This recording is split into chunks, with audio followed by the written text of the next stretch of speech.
प्रिय मित्र, एक इतिहास 12 वचन 22 में बाइबल बताती है कि कैसे लोग दिन ब दिन दाऊद का समर्थन करने आए और परमेश्वर की सेना के समान एक दुर्जय सेना बनाई।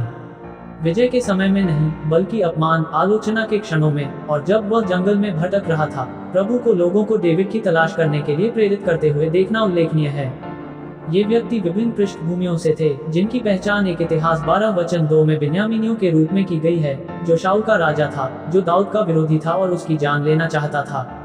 शाऊल की शत्रुता के बावजूद प्रभु ने दाऊद के शत्रुओं बिन्यामीनियों को उसकी सहायता करने के लिए मजबूर किया। नीतिवचन 16 वचन 7 की भावना को दोहराते हुए, जब किसी मनुष्य के चाल चलन से प्रभु प्रसन्न होते हैं तो उसके शत्रु भी शांत हो जाते हैं।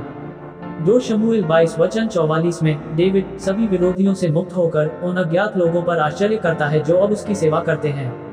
ये नीतिवचन 16 वचन 7 में दिए गए वादे के अनुरूप है, जो उन जटिल तरीकों को प्रकट करता है जिनसे प्रभु परिस्थितियों को बदल देते हैं जब किसी के तरीके उनकी इच्छा के अनुरूप होते हैं। वर्तमान समय में अंतर्दृष्टि रखने वाले लोग डेविड की सहायता के लिए आए, जिससे अप्रत्याशित क्षेत्रों से मददगार भेजने की भगवान की क्षमता का प्रदर्शन हुआ। आपकी अनोखी परिस्थितियों में, चाहे आप कोई नया मंत्रालय, व्यवसाय, नौकरी या जीवन अध्याय शुरू कर रहे हों, भगवान आपकी सहायता के लिए व्यक्तियों को लाएंगे। व्यक्तिगत अनुभवों पर विचार करते हुए हमने अनिश्चितता, उपवास और प्रार्थना के साथ दलास प्रार्थना टॉवर की शुरुआत की। एक इतिहास 12 वचन 22 की आयत ने हमें सांत्वना दी, यह आश्वासन देते हुए कि यद्यपि जगह खाली लग रही थी, प्रभु एक महान सेना बनाने के लिए लोगों को लाएंगे।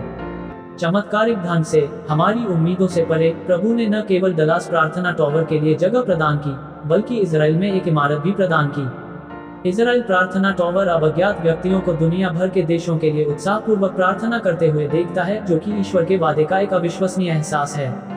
ईश्वर के पुरुष और महिलाएं आपकी सहायता के लिए आएं, और ईश्वर आपके प्रभाव को बढ़ाएं और विस्तारित करें, आपको एक दुर्जय शक्ति में बदल दें, ईश्वर की सेना के समान।